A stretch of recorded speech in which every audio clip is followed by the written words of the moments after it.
ओम शांति। आज 22 अप्रैल 2025।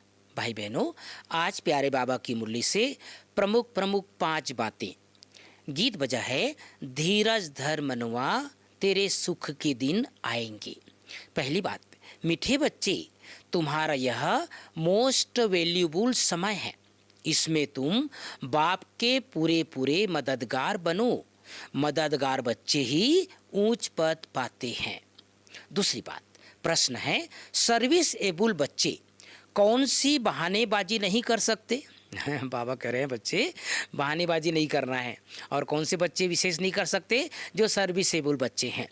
उत्तर है, सर्विसेबल बच्चे यह बहाना नहीं करेंगे। ध्यान से सुनना भाई बहनों, बाबा कहते हैं यह बहाना नहीं करेंगे। बाबा, यहाँ तो गर्मी है, यहाँ तो ठंडी है, इसलिए हम सर्विस नहीं कर सकते। थोड़ी गर्मी थोड़ी ठंडी में नाजुक नहीं बनना चाहिए, है ना। मुझे याद है, मैं बीच में सुना देना चाहता हूँ।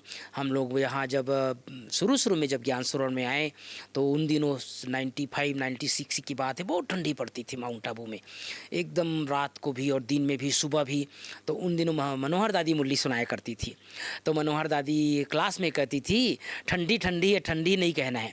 अगर ठंडी है ठंडी कहेंगे तो ज़्यादा ठंडी लगेगी। इसलिए ये प्रकृति अपना काम कर रही है, आपको अपना काम करना है। तो इतना दादी उमंग उत्साह दिलाती थी। उन दिनों तो बहुत छोटे छोटे थे हम लोग, 21-22 साल के थे। तो थोड़ा सा ठंडी, और लोग गर्म स्थानों से आते हैं तो ठंडी सहन भी नहीं होती थी, लेकिन दादी हम लोग के अंदर बहुत बल भरती थी। तो आज बाबा की मुरली सुनते सुनते वो सब स्टोरी याद आ रहा था कि कभी भी हमको प्रकृति से शिकायत नहीं करनी है, बल्कि प्रकृति के पति बनना है, प्रकृति को सहयोग करना है। इसलिए सर्विस करते समय कभी भी ठंडी या गर्मी ऐसा नहीं बोलना है। वो अपना काम कर रही है, हमें अपना काम करना है। तीसरी बात, रूहानी पढ़ाई पढ़नी और पढ़ानी है। अविनाशी ज्ञान रत्नों से अपनी मुट्ठी भरनी है। चनों के पीछे, बाबा कहते हैं चने अर्थात जो वेस्ट चीज़ें हैं, या मतलब जो हमारे कमाई के साधन नहीं है, उनके पीछे अपना समय नहीं गंवाना है।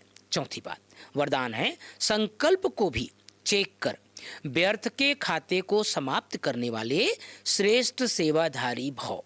पांचवी बात, स्लोगन है, सेवा के वायुमंडल के साथ बेहद के वैराग्य वृत्ति का वायुमंडल बनाओ।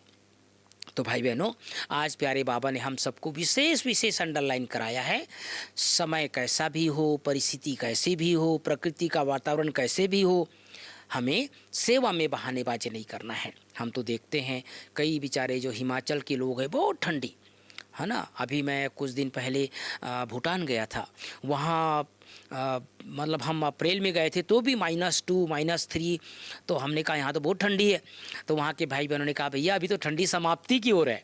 यहाँ तो दिसंबर से, नवंबर दिसंबर से लेकर के मार्च एंड तक 4 महीना 5 महीना तक बहुत ठंडी, और उसके बाद जून जुलाई से बारिश। तो ये 2-3 महीना ही होता है उनके पास जो सेवा करने का समय होता है। तो सचमुच कैसे कैसे दुनिया में जो लोग हैं, बाबा के बच्चे भी, वो ऐसे ऐसे प्रकृति के सब विपरीत परिस्थितियों में भी बाबा की सेवा करते रहते हैं। तो हमें ठंडी गर्मी से शिकायत नहीं करनी है, अपनी स्थिति को श्रेष्ठ बनाकर सदा सर्विस में तत्पर रहना है। ओम शांति, ओम शांति।